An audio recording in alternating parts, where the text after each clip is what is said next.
Good morning, everyone. I, Divya Bhatnagar from Team Veleen, would like to welcome and thanks to all the participants for being the part of this webinar and took out some time from your busy weekend.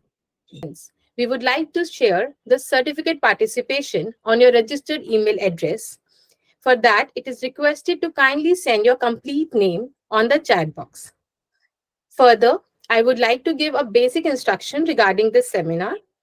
Please keep your cameras on so that we can have an active participation and a good seminar and know that you are with us. Secondly, if you have any question, please keep it till the end and raise your hand or you can type on the chat box.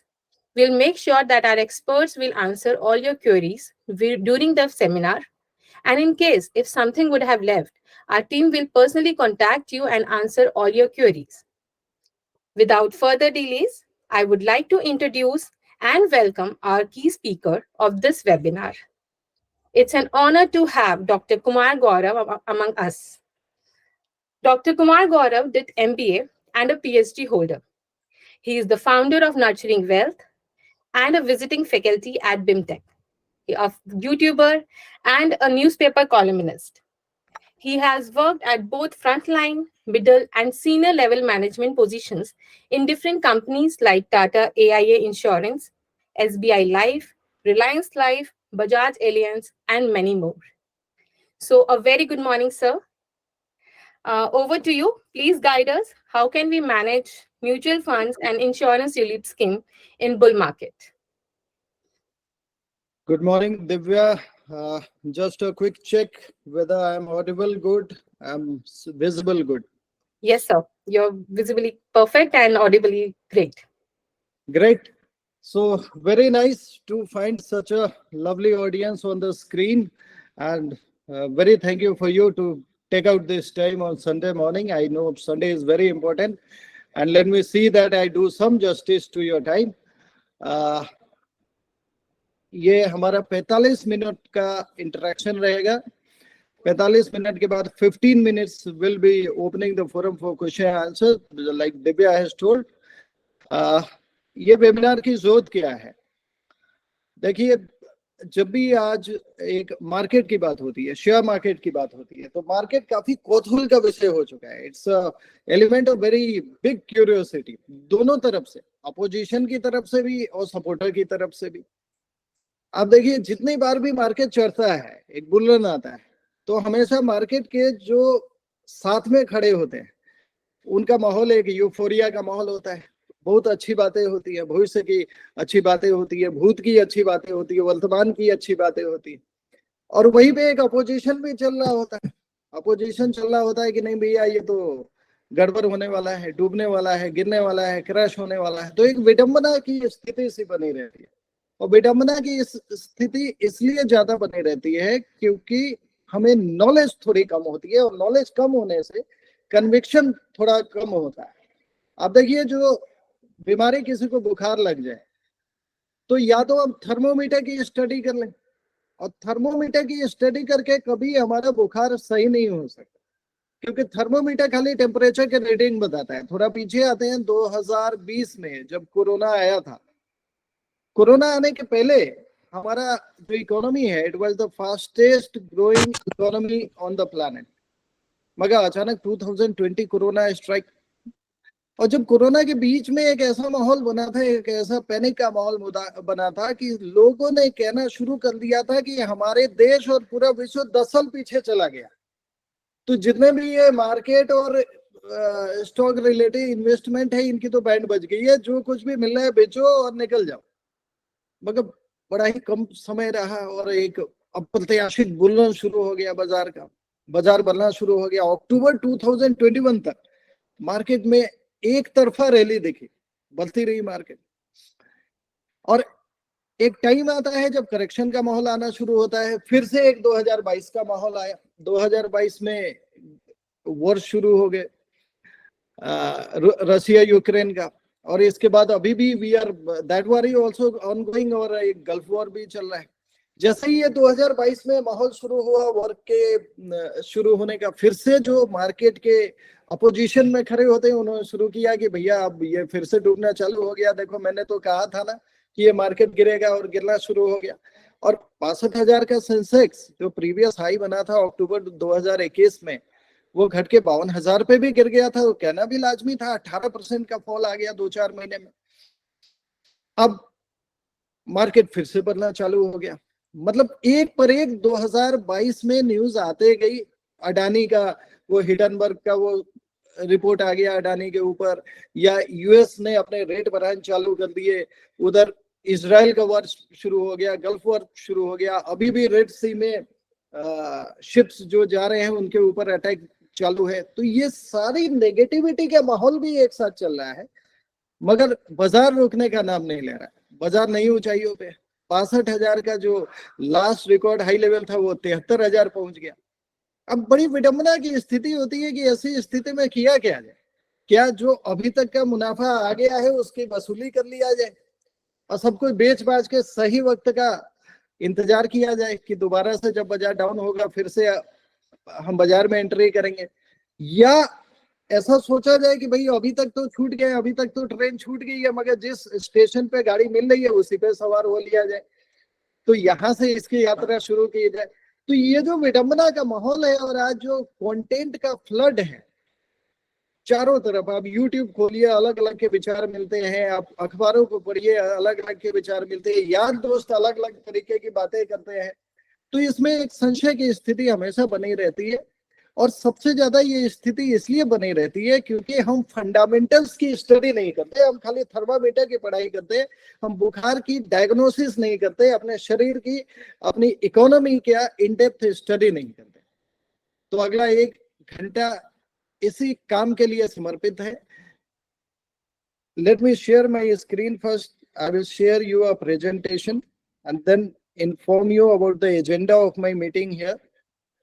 So the topic of the webinar is managing mutual funds and insurance ULIP schemes in bull market. Why mutual funds and why ULIP schemes?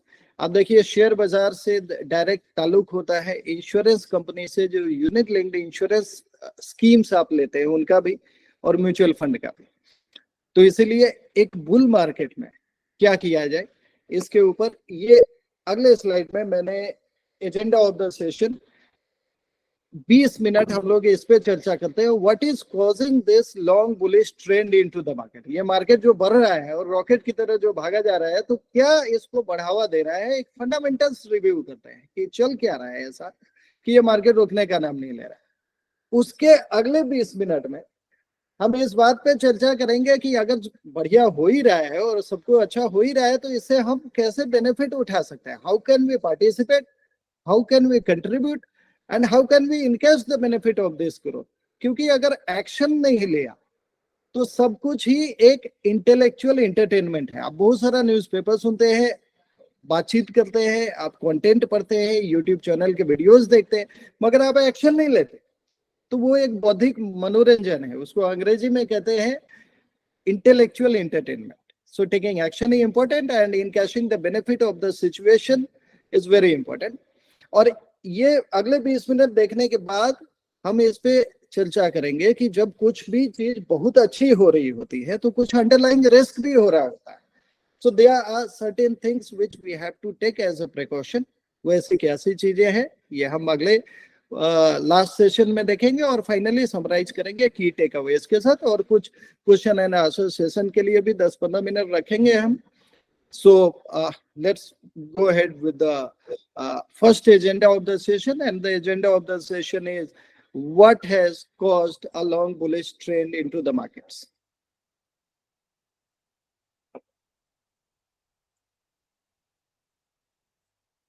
So इस presentation में बहुत सारे आंकड़े मैंने बताए हैं और आपको बताने वाला हूं। Your screen is not visible. Presentation is not visible. Presentation. Can somebody else? No, it is, sir, it is visible. There may be network issue. Please It is visible, switch off sir. your. Okay sir, एक बार network, एक बार या तो log out करके log in कर लेंगे। क्योंकि किसी एक व्यक्ति को भी विजिबल है, इसका मतलब there is some local error there. Yes, it is visible. Sir, switch off your. It's a proper visible, sir. So coming on the data sources, देखिए जब बहुत सारे आंकड़ों की बात होती है तो सोर्सेस का पता होना चाहिए। तो इसमें मैंने मिस्टर दीपक बागला जी ने दावोस जो वर्ल्ड इकोनॉमिक फोरम 2023 में जो अपने जर्नलिस्ट के साथ बातचीत करी थी, इंटरव्यूज दिए थे, उनसे कुछ आंकड़े लिए हैं। कुछ आंकड़े मैंने लिए हैं मिस्टर नीलेश शाह जो कि प्राइम मिनिस्टर एडवाइजरी काउंसिल के मेंबर भी हैं और Kotak Mahindra mutual fund company के मैनेजिंग डायरेक्टर एंड सीईओ हैं, उनके इंटरव्यू जो सीएनबीसी पे उन्होंने दिए। कुछ आंकड़े मैंने S Naren CIO and head of equity ICICI Prudential के, उसकी मंथली मार्केट जो वर्कशॉप होती है हमारी टॉप डिस्ट्रीब्यूटर्स के, उनसे लिए हैं। और कुछ आईसीआईसीआई का एक ऑफिशियल प्रेजेंटेशन है, उससे कुछ आंकड़े मैं उससे दिखाऊंगा। Let me give you a disclaimer, I don't relate to a particular company. There is a difference between agent and a consultant. Agent is somebody who represents a company, particular company to a client, but a consultant is somebody who represents a client to the industry and then find out the best product. So ICICI का उदाहरण मैं खाली illustration के लिए लूंगा. I am not advocating any particular brand. So let's see the content now. Jumping on what is happening into India. If I give you a statement, there is something which is unprecedented transformation which is going on into India, into Indian economy, and the testimony of this is the NRI children who are living outside. आप अभी जितने भी बाहर विदेशों में अपने घर वाले बैठे हैं उनसे पूछोगे तो आपको पता लगेगा कि हाँ, भारत में कुछ तो ऐसा हो रहा है जो जब भी वो स्वदेश आते हैं, जब टूर करते हैं, तो उन्हें लगता है कि अच्छा, भारत में और विदेशों में जो अंतर है वो कम होता जा रहा है। So let's come on the topic. Any economy, any transformation, any change, there are three pillars of the change: economic, social and political. ये तीन इकोनॉमिक और सोशल और पॉलिटिकल चेंजेस के एनालिसिस अगर आपने कर लिया तो you will get to the deep of the subject. And both in terms of the scale of the change and the pace of the change, I mean the speed and the scale, both are just exemplary. So let's review the economic change which is happening into our economy. So FDI is an important indicator. Why FDI is an important indicator? Because it shows how much open you are, how much the world is open to partner with you. It shows how much the ease of governance आपके यहाँ पे है. It shows how much transparent you are. तो FDI के आंकड़े देखते हैं. Since 1947, I repeat, since independence, a total of $950 billion, to be very precise, $953 billion of FDI came into India. और आपको पता है ये जो $950 बिलियन टोटल इंडिपेंडेंस के बाद जो FDI आया है हमारे पास, इसमें से इन the last 90 months the figure is $532 billion.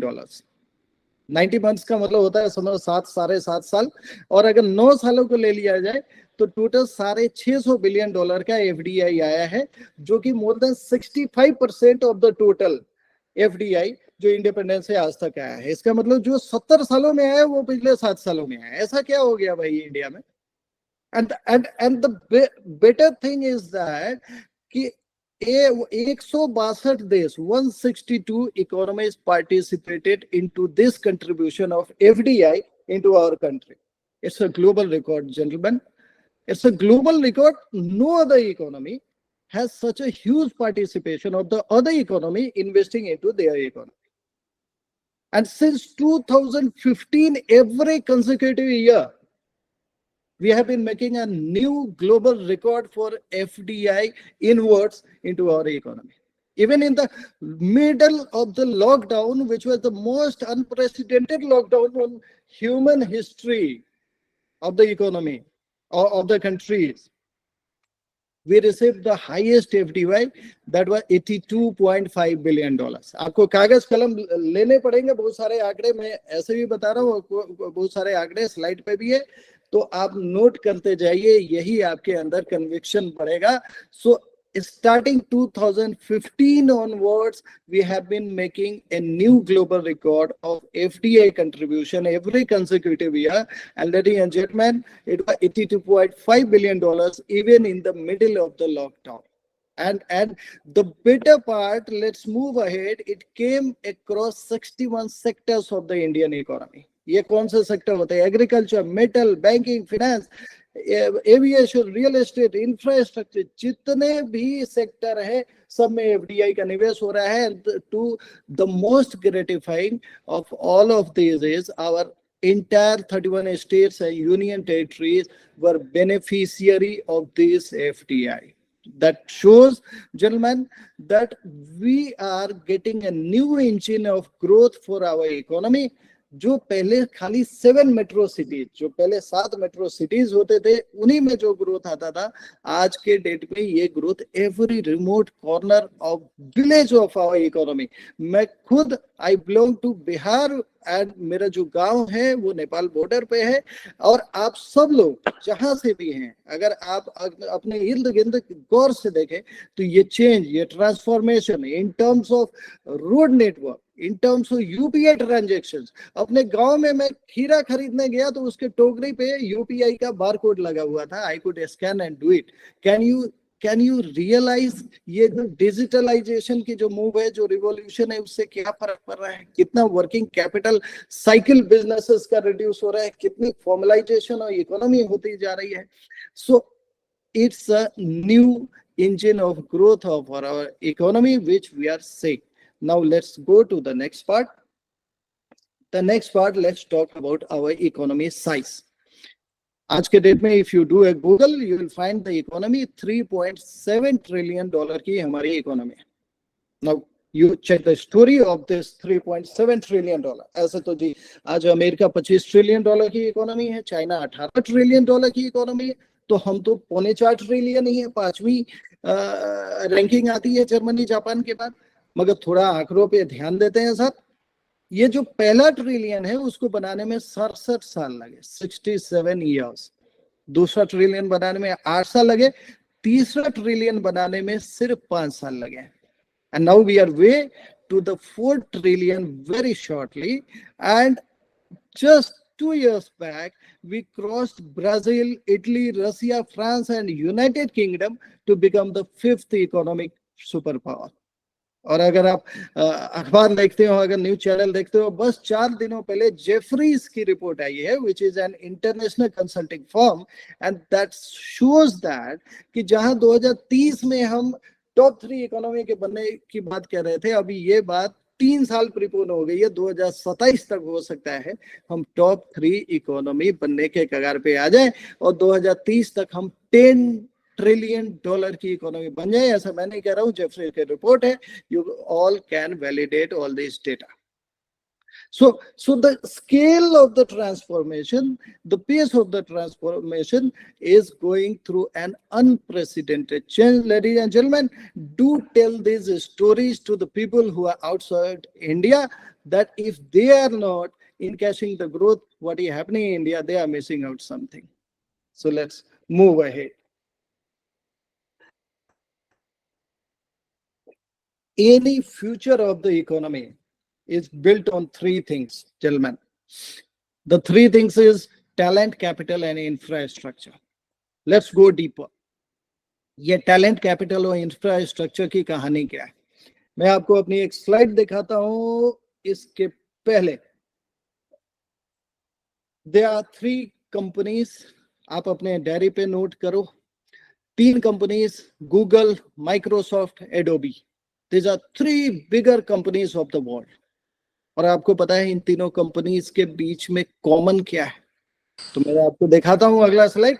इन तीनों कंपनीज के बीच में कॉमन है, Google is run by the CEO and Managing Director, Mr. Sundar Pichai, who is an Indian. Microsoft by Mr. Satya Nadella, who is again an Indian. And Adobe by Mr. Shantanu Narayan, who is again an Indian.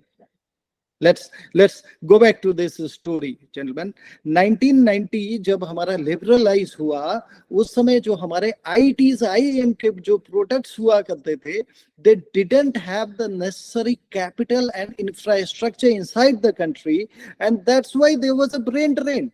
हम बचपन में यही कहानियां सुनते आए थे, और ये लोग बाहर गए और बाहर जाके इन्होंने इतने बड़ी बड़ी कंपनी बना दी है, गूगल, माइक्रोसॉफ्ट, एडोबी, स्केल की companies. And one of the very recent interviews, Mr. Shantanu Narayan, the CEO of Adobe, has himself stated कि ये भारत जो आज का है, वो अगर उस समय का हुआ होता, जब मैंने IIM से पढ़ाई करके IIT ग्रेजुएट बन के गया था, तो मैं भारत छोड़ के कभी नहीं गया होता. This is a very strong statement, ladies and gentlemen. And let me tell you, the next Google, the next Microsoft, the next Adobe is going to be born into India. That simply says that. इसका कहने का मतलब यही है कि आज भी IIT IIM के जो प्रोडक्ट्स हैं वो पैदा हो रहे हैं, और अगली बड़ी कंपनीज हमारे हिंदुस्तान में बनने वाली है, इसमें कोई दो राय नहीं है. So that is this slide is saying. And then next, come on, talent तो आपने बना लिया है, कैपिटल कहाँ से लाओगे? तो उस समय एक प्रॉब्लम थी कि जब कैपिटल की जरूरत होती थी हमारे बिजनेस स्टार्टअप को, हमारे एंटरप्रेन्योर्स को, तो पेरेंट्स, फैमिली, रिलेटिव्स के अलावा कोई और ऑप्शन नहीं होता था.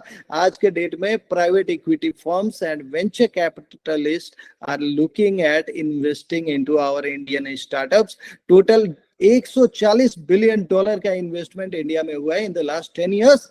And what they need more, अगर कैपिटल भी आ गया और अगर आपका टैलेंट भी विकसित हो गया, so the only thing what you need in your economy is this figure, our infrastructure. And again see the scale of change here. 2014 और 2024 हम कहाँ खड़े थे और आज कहाँ हैं. ये आंकड़े हैं, ये आंकड़े can be validated, I have taken from reliable sources. जो मैंने आपको बताया पहले, 82,000 kilometre was our road network. It has just double, and today in 2024 we are 1.65 lakh kilometres. Airports का नेटवर्क हमारा 70 से 200 पहुंचा है. रेलवे इलेक्ट्रिक लाइंस 22,000 से 58,000 किलोमीटर बनी है. जो कोल का प्रोडक्शन था 600 से 1 बिलियन टन पहुंचा है. पावर कैपेसिटी 235 गीगावाट से 435 पहुंची है. और पोर्ट की कैरिंग कैपेसिटी जो हमारे बंदरगाह है 1400 से 2800 मिलियन मेट्रिक टन अभी कैपेसिटी इनकी जा चुकी है. So we have just double all the numbers in last 10 years, ladies and gentlemen. And what we did in last 10 years was something what we achieved uske pehle wala time mein. So this is again a very remarkable, unprecedented transformation which is happening into our country. And then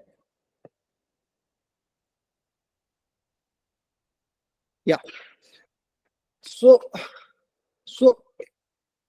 this is the economy. This is the social change. Let me give you some more data and a statistic which will tell you what is the road ahead here.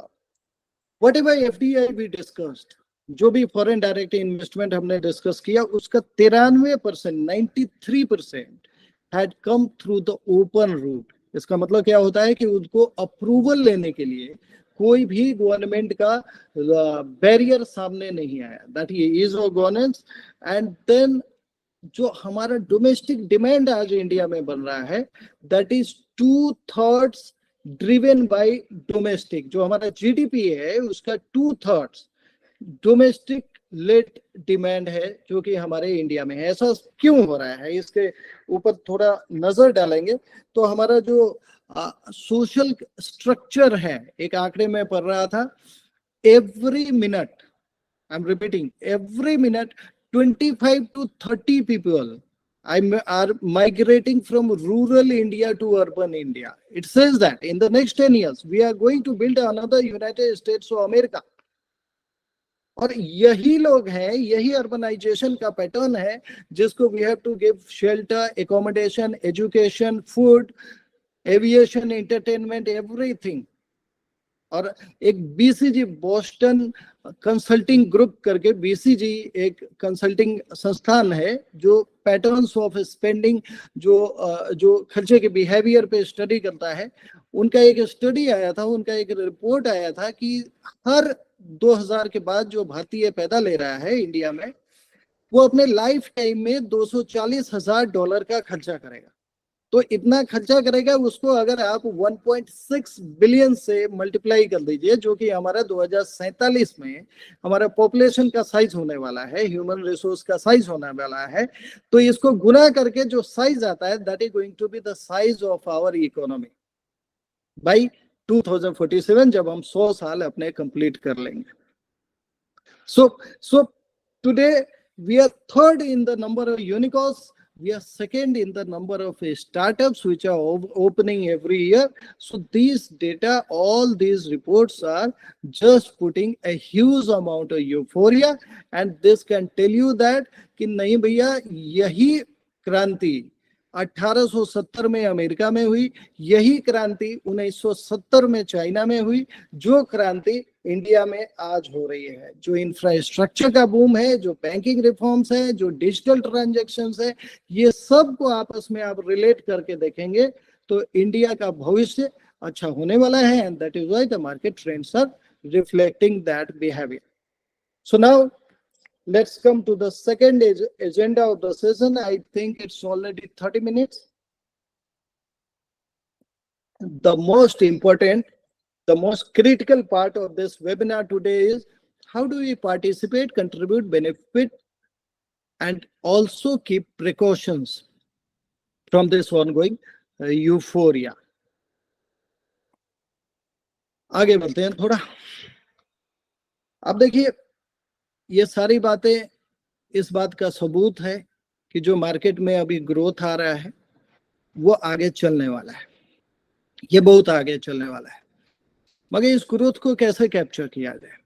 To capture this growth, to encash from this growth, क्या हम demat account खोल लें और शेयरों में निवेश करना शुरू कर दें, या क्या हम ग्रो ऐप पे जाके, या ऐसे बहुत सारे म्यूचुअल फंड कंपनीज के वेबसाइट हैं जिसपे गूगल करके हम लास्ट परफॉर्मेंस को चेक कर लें और जो टॉप परफॉर्मिंग फंड है उसमें निवेश कर लें, और साल भर बाद जो हमारे फंड्स हैं वो बढ़िया परफॉर्म कर रहे हैं उनको रखे रहें, और जो खराब परफॉर्म कर रहे हैं उनको हटा दें।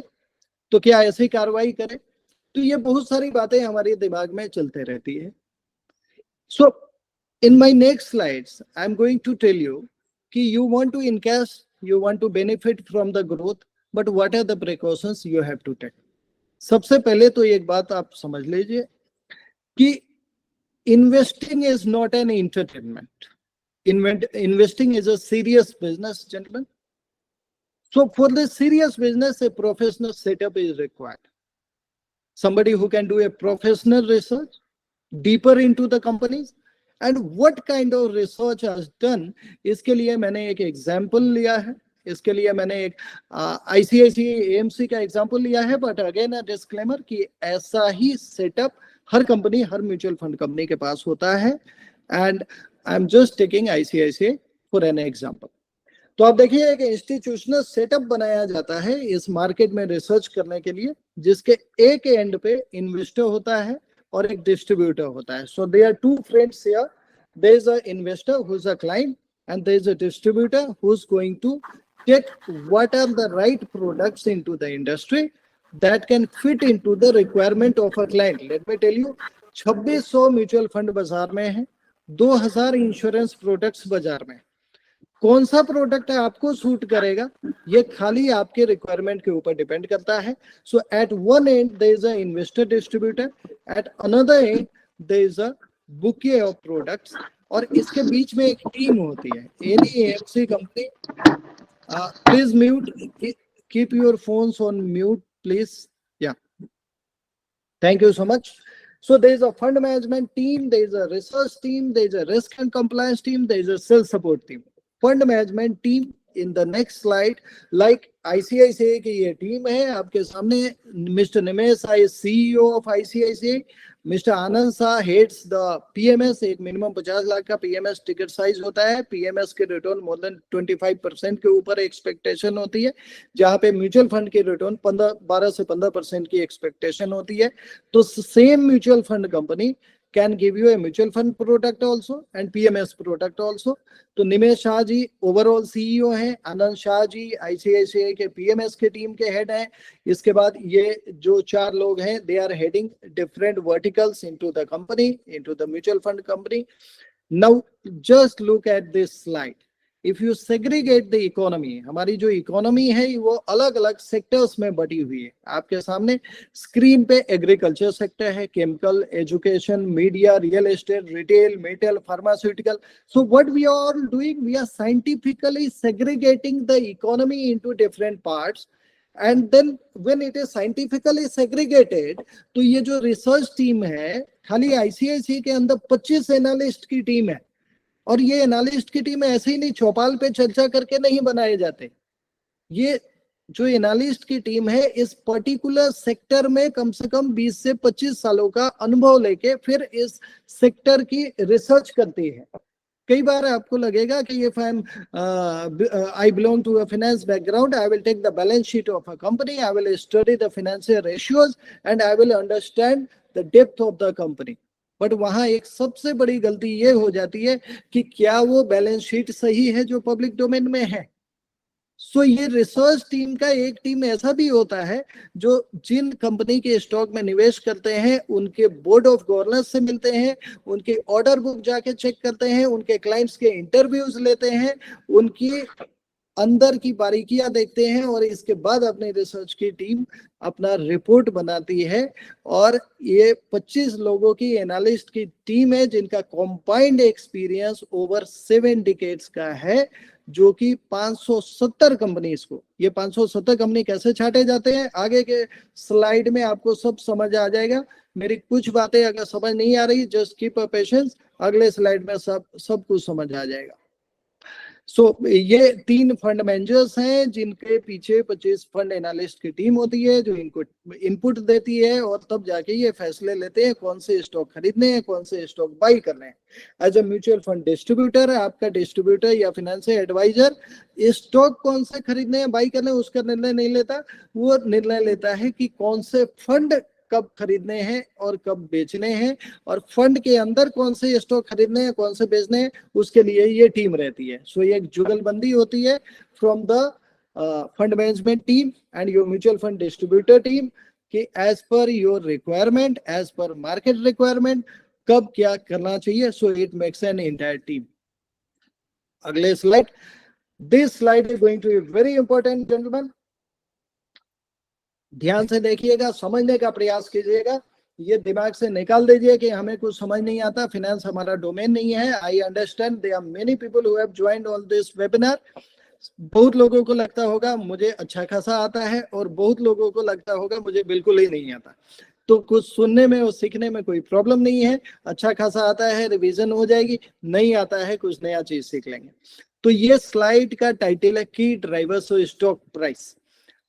क्या स्टॉक प्राइस को ड्राइव करता है. आप देखिए, हम लोग जो शेयर बाजार में पैसे लगाते हैं ना, कोई बंदा डीमैट खोल लिया, उसमें पैसे लगा लिया, या किसी बंदे ने म्यूचुअल फंड भी खरीद लिया और एनएवी का भाव चेक कर रहा है, तो वो शेयर का प्राइस हो या एक म्यूचुअल फंड के एनएवी का प्राइस का डिफरेंशियल हो, हमारी सारी स्टडी खाली प्राइस डिफरेंशियल पे सिमट के रह जाती है कि प्राइस बढ़ रहा है या घट रहा है. जहां पे बढ़ रहा है वहां पे लगा दो, जहां घट रहा है वहां से निकल जाओ.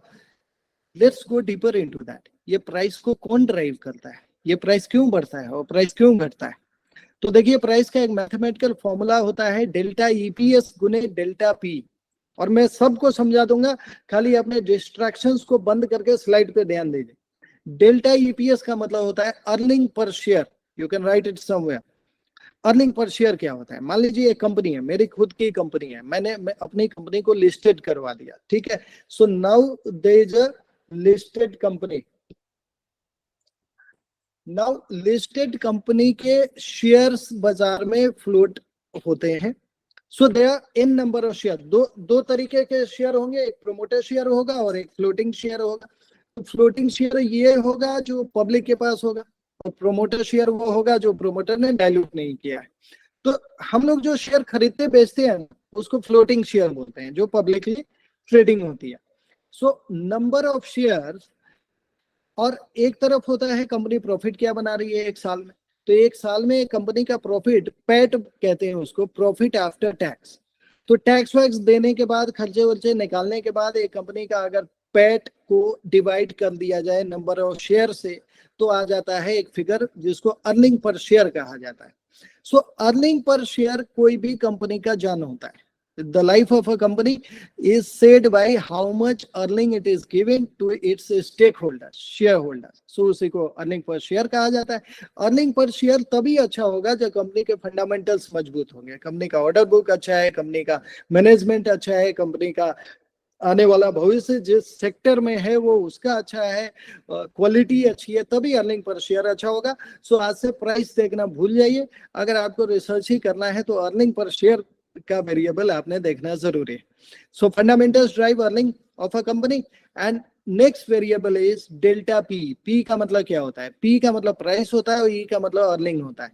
आप देखिए, price relative to earning, earning के साथ प्राइस बढ़ रहा है, या अर्निंग तो है नहीं, कंपनी तो लॉस में जा रही है और प्राइस बढ़ रहा है, क्या हो रहा है ऐसा?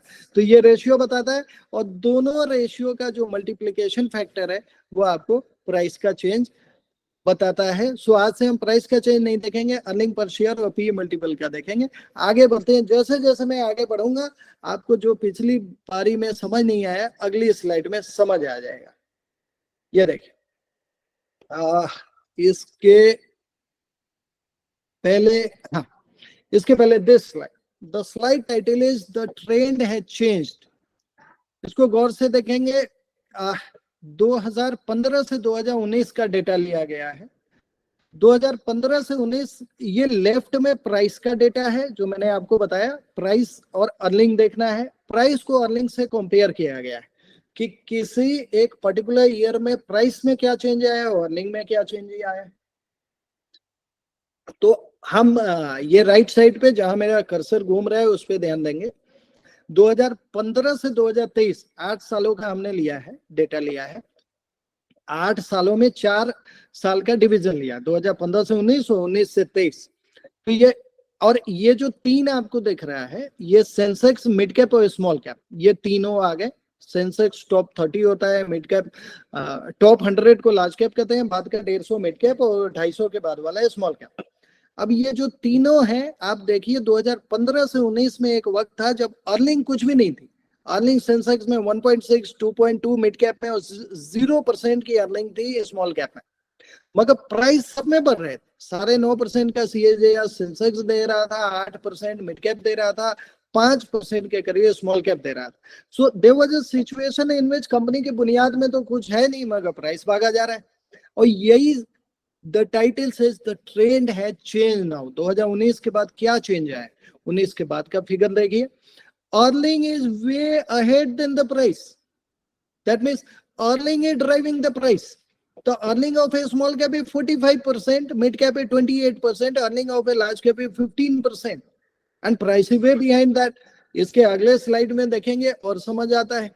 ये देखिए, ये आपका निफ्टी 50 का इंडेक्स मूवमेंट दिखा रहा है, और ये डेटा अप्रैल 2021 से 31 जनवरी 2024 लास्ट मंथ तक का डेटा है। 3 सालों का डेटा ले लिया हमने। लेफ्ट एंड पे प्राइस का चेंज दिखा रहा है, राइट एंड पे ईपीएस का चेंज दिखा रहा है, अर्निंग। तो मैं और प्राइस और अर्निंग दो ही वेरिएबल की बात कह रहा हूं। आप देखिए, अर्निंग पिछले 3 सालों में 119% का जंप हुआ है, और जो प्राइस का जंप है वो खाली 46% का हुआ है। सो क्या बताता है? ये बताता है कि आज जो भी ग्रोथ हो रही है वो हवा की ग्रोथ नहीं है साहब। तो आज चाय पे चर्चा करते हुए चौपाल पे कोई भी दोस्त यार मित्र आपको जब कहता है कि भैया अभी तो तूफान आ गया, बबल बन गया, ये बबल फूटने वाला है, ये ब्लास्ट होगा, वो ब्लास्ट, दुनिया अंधकार में जाने वाली है, ये सब मैं बहुत सारे म्यूचुअल फंड के वीडियोस यूट्यूब पे देखते हैं, जिसमें कल ही एक किसी साहिबान ने मुझे भेजा, म्यूचुअल फंड का काला सच। स्टॉक मार्केट में जला दो पैसा, ऐसे नेगेटिव बातें बोल बोल के अट्रैक्ट किया जाता है व्यूअरशिप। अगर कोई अच्छी बात में अट्रैक्शन उतना ज्यादा नहीं आता, नेगेटिव बातों में ज्यादा आता है। तो अगली बार जब भी आपको कोई बंदा ऐसा हवा की बातें करता मिले तो ये आंकड़े जरूर शेयर करें कि भाई साहब the earning per share is 119% and the price difference है ओनली 46%। तो अभी तो बहुत ज्यादा स्कोप है बाजार में बनने का। ये पिछले 3 सालों का डेटा है। अब थोड़ा और वापस हम आएंगे, यस दिस स्लाइड देखिए। टोटल जो स्टॉक लिस्टेड है इंडिया में ओवर 5000 में 2500 की तो ट्रेडिंग नहीं हो रही। आप सीधा 2500 एक्टिव ट्रेडिंग है, उस 2500 में से भी टॉप 500 छांट लो। सो ये मैं क्या बता रहा हूँ, एक फंड मैनेजर जब रिसर्च करके स्टॉक निकालता है अपने फंड के लिए या पीएमएस के लिए, तो वो कौन से साइंटिफिक प्रक्रिया से, प्रोसीजर से गुजरता है उस स्टॉक को छांटने के लिए, ये सब बता रहा हूँ। तो अभी क्या मैंने आपको बताया, एक फनल दिखाता हूं आपको पहले। या ये फनल आपके सामने है मेरी स्क्रीन पे। 2500 एक्टिव जिनका ट्रेडिंग होता है स्टॉक, ये 2500 में से टॉप 500 आपने छांट लिए, 500-600 स्टॉक, तो उसका एक यूनिवर्स बन गया। ये जो 500 स्टॉक है उसमें से आपको 20 स्टॉक छांटने हैं। किस प्रोपोर्शन में छांटना है और कब उसकी चेंजिंग करना है वो फंड मैनेजर डिसाइड करता है। अप्लाइंग द बीएमवी फिल्ट्रेशन, तो ये बीएमवी फिल्ट्रेशन क्या है उसको भी हम देखेंगे। उसके पहले हम 500 के यूनिवर्स को छांटने की प्रक्रिया में आते हैं। ये स्लाइड में 3 वेरिएबल दिए गए, आप देखिए।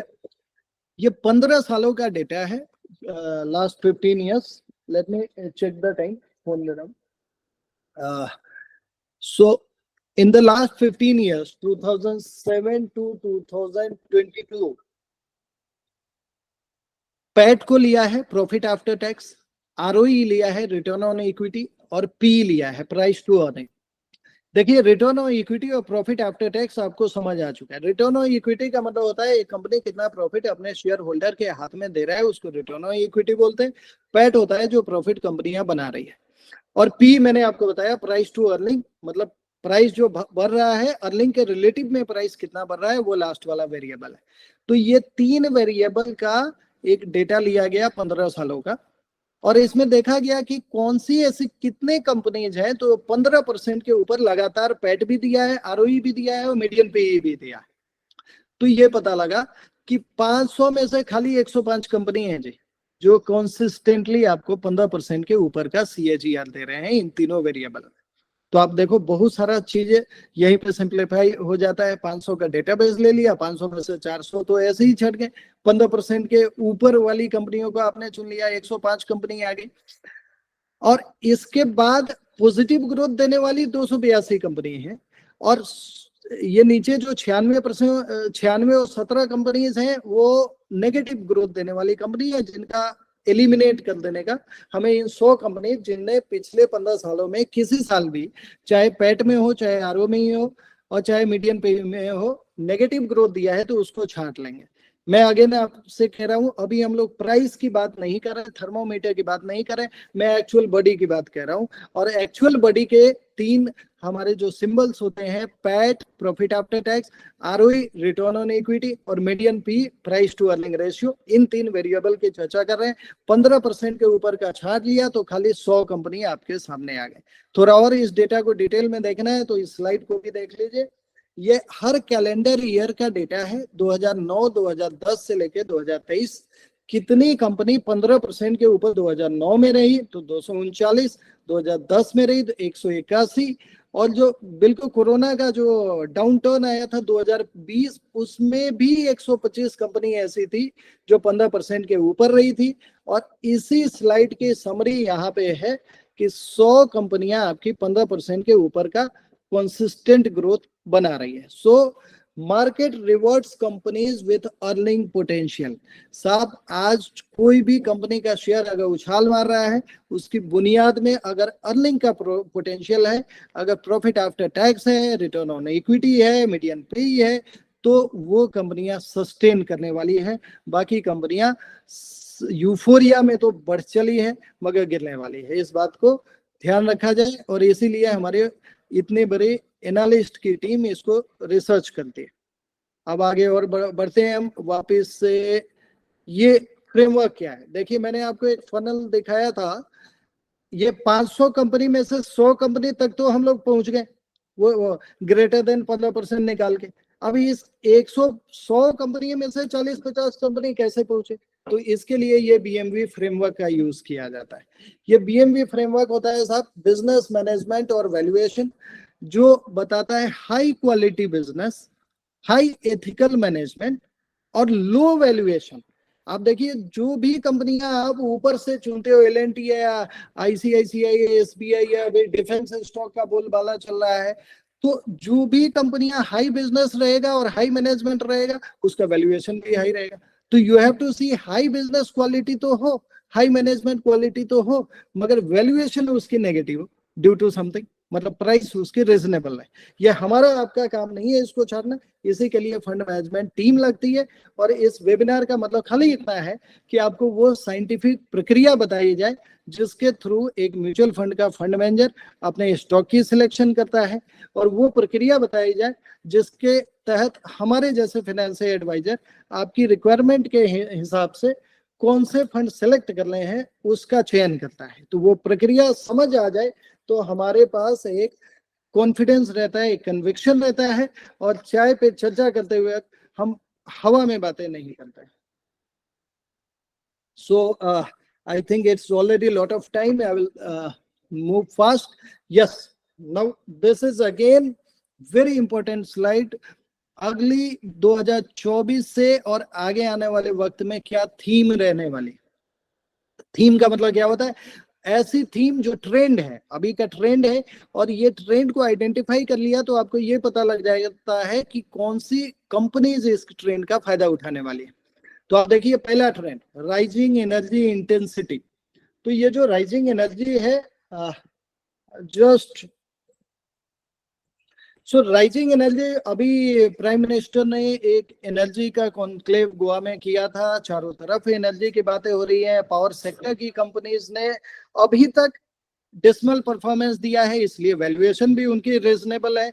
मगर आने वाले टाइम में ये जो पावर सेक्टर की इकोनॉमीज हैं, कैपिटल गुड्स बनाने वाली कंपनीज हैं, और EPC solution provider, EPC solution provider में ही बहुत सारे लोग हमारे जो वेबिनार पे जुड़े हुए हैं, जो आप एक इंजीनियरिंग, प्रोक्योरमेंट, कंस्ट्रक्शन सॉल्यूशन बनाते हैं, वो सब कंपनियों को आने वाले टाइम में फायदा होने वाला है। सेकेंड ट्रेंड है इंक्रीजिंग अर्बनाइजेशन। इंक्रीजिंग अर्बनाइजेशन के बारे में मैंने आपको पहले ही बताया, हर मिनट 25 से 30 लोग अर्बन कंट्रीज की तरफ माइग्रेट हो रहे हैं, और आने वाले वक्त में construction company, real estate company, FMCG company, job creation company, ये हर कंपनी को इसका फायदा होने वाला है। गवर्नमेंट कैपेक्स, हर बजट में आप सुनते हैं कैपिटल एक्सपेंडिचर आने वाला है, उसका फायदा EPC players, again engineering, procurement जिसमें आपका बीएचईएल, गेल, सेल सारे आ जाते हैं, उनको फायदा होने वाला है। मोबिलिटी, डिफेंस इक्विपमेंट मेकर्स, इनको फायदा होता है।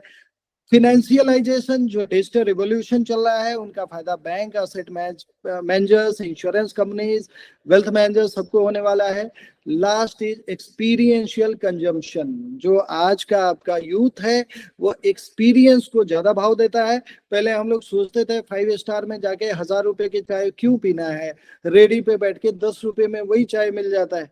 बट नाउ अब समझ आने लगा है 5 स्टार का अलग महत्व है, एक्सपीरियंस का पैसा है। तो इस ट्रेंड का फायदा aviation, hospitality, tech solution provider, real estate सबको मिलने वाला है। So these are the key broader themes of 2024. And as per this, the fund managers are selecting which companies to invest for us. So next, I come into the last, because already I think it's 1 hour. The last session, what are the mistakes to avoid? आप देखिए, हमने अभी जितनी भी बातें करी हैं उसमें हमने फंडामेंटल्स जो इकोनॉमी के अच्छे हैं उनकी बातें करी है, यूफोरिया की बातें करी हैं, अच्छी बातें करी हैं, मगर क्या कुछ प्रिकॉशन लेने वाली भी बातें? तो हाँ जी, प्रिकॉशन हमेशा लेने की एक सिचुएशन जरूर रहती है जब भी एक माहौल यूफोरिक होता है, क्योंकि यूफोरिक माहौल से मैं आपको याद दिलाऊं 2003 से 2007 इसी तरीके का एक बुलन चला था और लगातार अच्छी अच्छी बातें हो रही थी। 2008 में एक सब प्राइम क्राइसिस आया था जिसमें 78% मार्केट क्रैश हुआ था। 1995 में हर्षद मेहता कांड हुआ था। 2000 में आईटी बबल फूटा था। 2017 में स्मॉल कैप मिड कैप में ब्लड बाथ आया था और 2020 में कोरोना का 6 महीना मार्केट के लिए बहुत बुरे रहे थे। So the new generation, the people who have just started, new generation वो भी है जो अभी मिलेनियल्स हैं, जो 2000 के बाद पैदा लिया, और न्यू जनरेशन वो भी है जो उन्होंने नया नया म्यूचुअल फंड में इन्वेस्ट करना शुरू किया है। तो मैं दोनों को न्यू जनरेशन कहता हूँ। और हर न्यू जनरेशन के लिए मेरा एक संदेश है कि आपके पास एकेडमिक रिसर्च बहुत अच्छा हो सकता है। I don't question your capability of doing academic research. You can do a very good research. You can find out the fundamentals of anything very beautifully. हमारे जो नए बच्चे हैं वो तो काफी स्किल्स में आगे हैं, but academic research is not an end to everything. एक जो डॉक्टर होता है, आप कितने भी बढ़िया मेडिकल कॉलेज से पढ़ के आया है, मगर एक्सपीरियंस जब तक नहीं हुआ, 2020 के बाद जो भी मार्केट में आया उनको खाली अच्छा अच्छा ही एक्सपीरियंस हुआ है।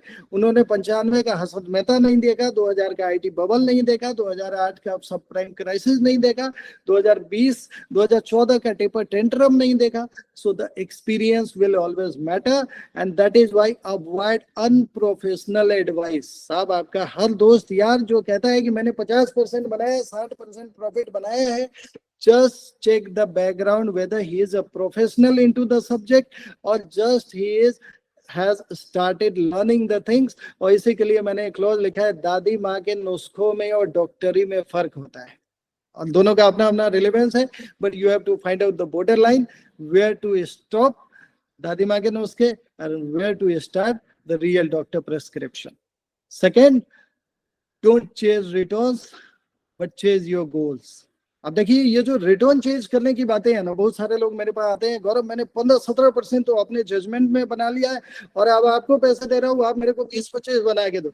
So there always problem is कि जो आपने रिटर्न बनाया है वो कितना रिस्क लेते हुए बनाया है, किस मार्केट ट्रेंड में बनाया है, और अगला टाइम हो सकता है रिवर्सल का भी होने वाला है। हाई मार्केट में रिटर्न बनाना और क्रैश मार्केट में आपके डाउन साइड को प्रोटेक्ट करना एक फाइनेंशियल एडवाइजर का काम होता है। रिटर्न हमेशा मार्केट से बनता है, मगर जब क्रैश होता है, जब क्राइसिस आती है, तो कितना आप ड्रॉडाउन से आप प्रोटेक्टेड हैं, वही एक फाइनेंशियल एडवाइजर का काम होता है। So don't chase returns, chase your own goals. Control greed and fear. Madhya marg is the best marg. You understand that and follow a right asset allocation. Asset allocation का मतलब होता है आपके mutual fund के अंदर equity portion कितना है, bond portion कितना है, इक्विटी के अंदर large cap, mid cap, small cap कितना है, और इन तीनों में सेक्टोरल एक्सपोजर क्या उन्हीं थीम्स की है जिनकी बातें हमने करी है, या ट्रेंड कहीं और है और आपका फंड कहीं और इन्वेस्ट कर रहा है। इन सब के लिए आपको एक प्रोफेशनल एडवाइस की जरूरत पड़ेगी। So these are the top mistakes which we should advice and now I come to the last thank you slide of my session. So thank you very much for listening to me and let me go back to Divya. So Yeah, I think we have a number of people who have raised their hand. Please आप अपना mic unmute करके one by one question raise कर सकते हैं, so that confusion ना हो, and sir can answer all each and every answers. Miss it's Syed Shahid. Yeah, we have Syed Shahid sir. Yeah, please go. Sir, please unmute your speaker and you can ask the question if you have anything. You have raised your hand. Okay, what is your analysis for the market in the future coming 1 year?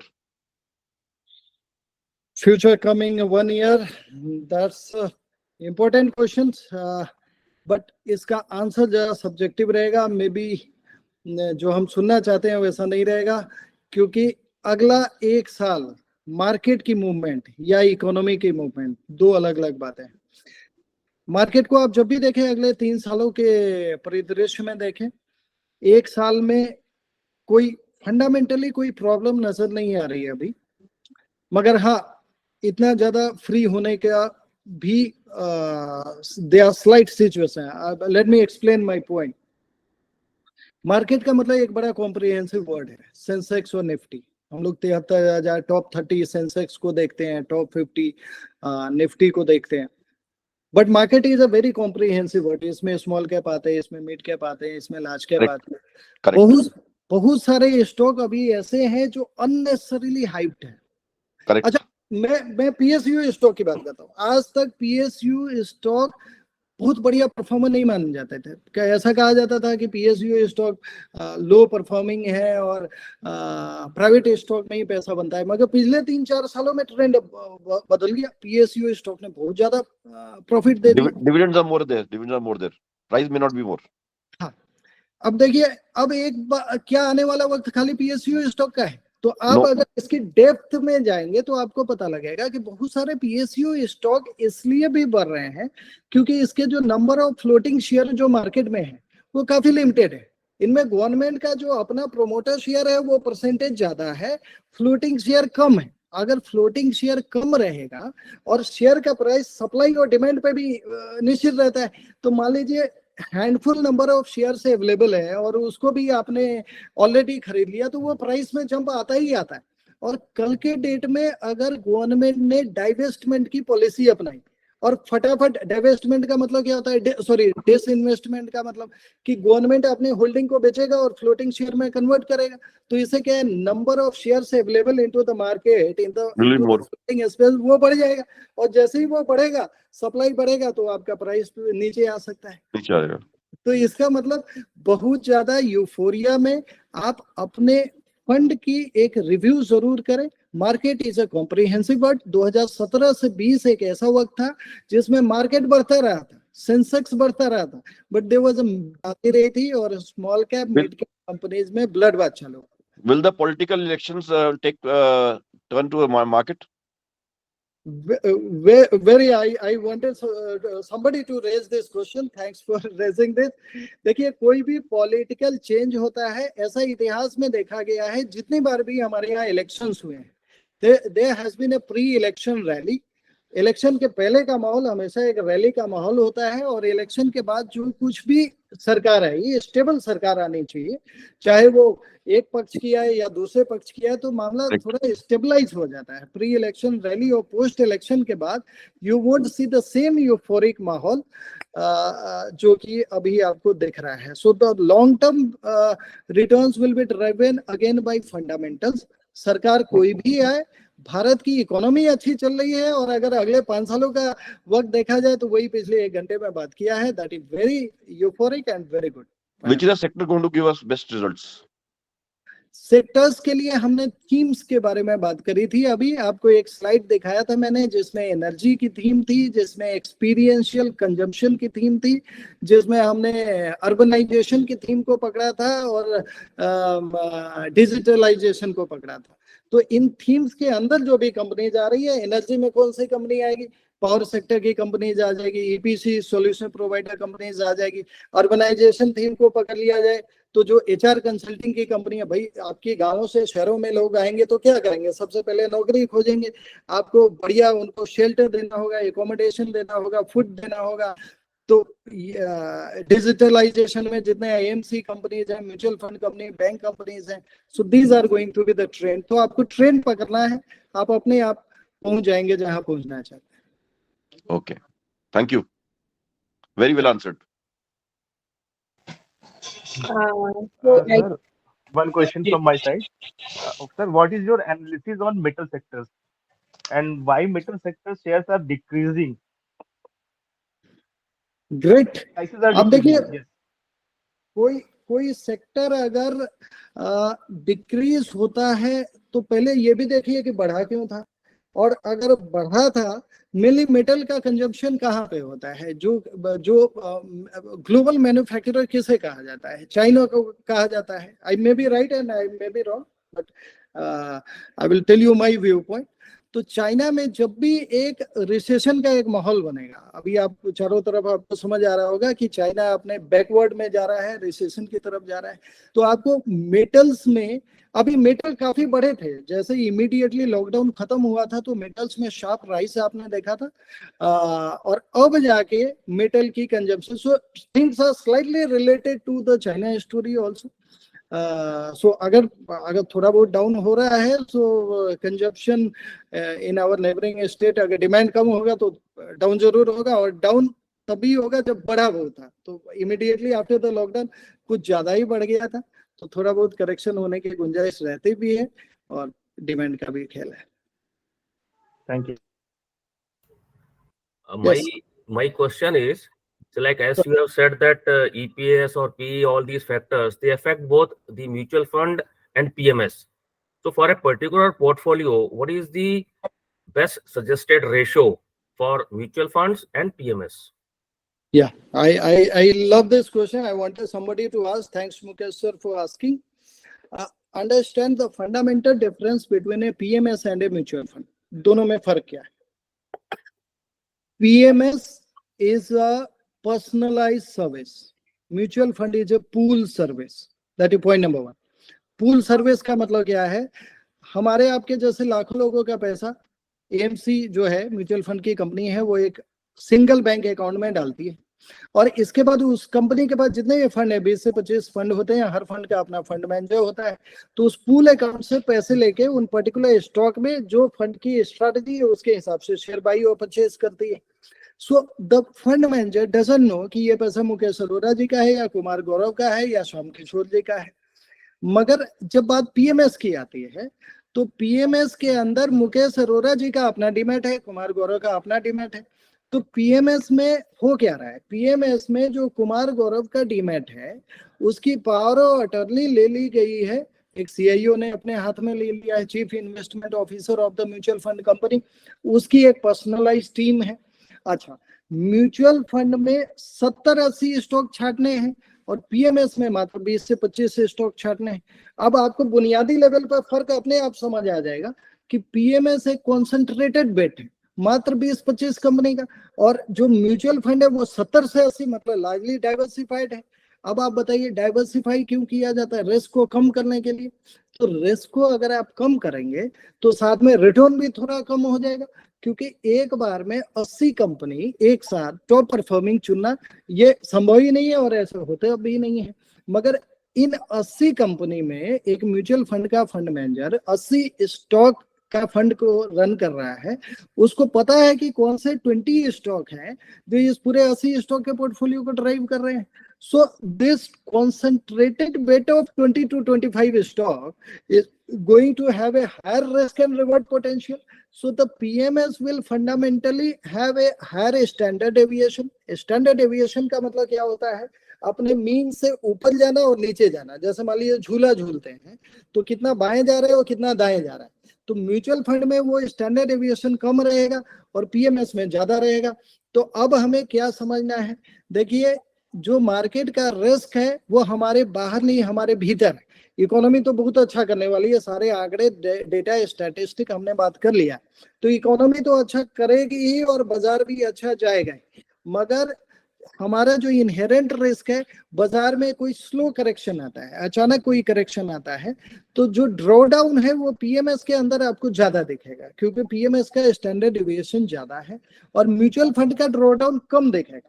वहां पे भी अगर mutual fund में आपका fund में जो financial adviser है अगर इक्विटी और बॉन्ड को मैनेज कर रहा है, तो आपको शायद म्यूचुअल फंड के अंदर ड्रॉ डाउन दिखे ही नहीं, मगर पीएमएस में आपको ड्रॉ डाउन जरूर दिखेगा, क्योंकि वो तो 100% इक्विटी का है। सो हैविंग सेड दैट, अगर मेरे पास जेब में 100 रुपए है, तो मैं जब तक 50 रुपए म्यूचुअल फंड के सरप्लस नहीं होता तब तक मैं पीएमएस में नहीं जाऊँ। मगर अगर 50 रुपए मेरे पास म्यूचुअल फंड के अंदर हो चुके हैं ऑलरेडी और बचे हुए 50 रुपए मैं पीएमएस में जा रहा हूँ, और बाजार अगर थोड़े दिनों के लिए डाउन होता है और उस 50 लाख का वैल्यू 48 लाख भी मुझे दिखता है, तो मुझे घबराहट नहीं होती, पैनिक सेलिंग में उसको मैं एक वर्चुअल लॉस को रियल लॉस में कन्वर्ट नहीं करता, तो मैं ऑलवेज 50 म्यूचुअल फंड में डालूंगा, अगला 50 PMS में डालूंगा. Having the fundamental understanding of the nature of the products, PMS will be more sensitive to the market. Mutual fund will be less sensitive to the market. PMS will give you very high returns. Mutual fund will give you moderate returns. I hope I am. So this means 50-50 ratio is the best optimum ratio. मैं sir 50 अगर मेरे पास mutual fund के रहेंगे तो अगला 50 में PMS में ही जाऊंगा, मगर हाँ पहला ही 50 रहेगा तो मैं PMS में कभी नहीं जाऊंगा. Okay, thank you.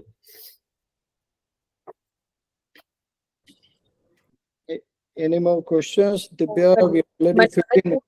Yeah, Manpal Singh ji, I guess you have raised your hand. If you have any question, please push कीजिए. और Sandeep Sanjay John sir. Yeah. Hi, Yeah. good morning, Dr. Gaurav. Yes, sir. Yeah. I just wanted to know what is the threshold limit of profit booking in mutual fund, whether we leave it to the fund manager to decide or we take a call that my XRR has reached at so much percentage, so now I should do the profit booking. What is the general guideline? How do you advise your customers on this? When to do a profit booking? Yeah, when to, up to what time you should wait? Great, sir. Great question. So हमेशा ये जब भी कोई fund का return, कोई sector का return हमें दिखता है बहुत ज्यादा हाई है, so always there is a chance of profit booking, but then it's not only the subject matter of the fund valuation or the market, it also relates to your particular goals. जैसे मैं आपको एक example देता हूँ, अभी small cap mid cap के valuations बहुत ज्यादा महंगे हैं, ये सबको पता है. अच्छा, एक क्लाइंट है जिनको इसका प्रॉफिट अगर कम हो जाए, थोड़ा नुकसान दिखे, उनको बेचने की जरूरत नहीं है, उनको अगले 2-3 सालों में इस पैसे को खर्च नहीं करना है, उनका जो टाइम होराइजन है वो अगले 10 सालों का है, तो उसके लिए उनके लिए प्रॉफिट को बुक करने का कोई जल्दबाजी का टाइम नहीं है. मगर एक हमारा रिटायर्ड क्लाइंट जो बहुत ज्यादा 10-15 साल की बातें नहीं देख रहा हूँ, उसको 3 साल में रोटेशन पैसा करना है, पैसों को कंज्यूम भी करना है, फायदा भी उठाना है, सो उन्हें एक बार अपने फाइनेंशियल एडवाइजर के साथ बैठ के अपने पोर्टफोलियो का रिव्यू जरूर करना चाहिए, क्योंकि जब हम म्यूचुअल फंड के बारे में चर्चा करते हैं तो ये कॉम्प्रिहेंसिव वर्ड है.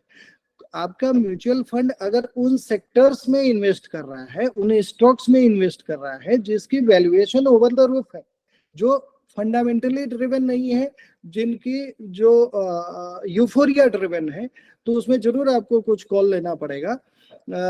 So everything is number one dependent upon your own financial goals. The answer which I give to you may be right for you, may be wrong for the next gentleman who is having a long time horizon. क्योंकि हर correction आने वाले वक्त में फिर से recovery हो ही जाता है. Second, it all depends upon your particular funds and particular stocks and the pricing in which you entered into the market. So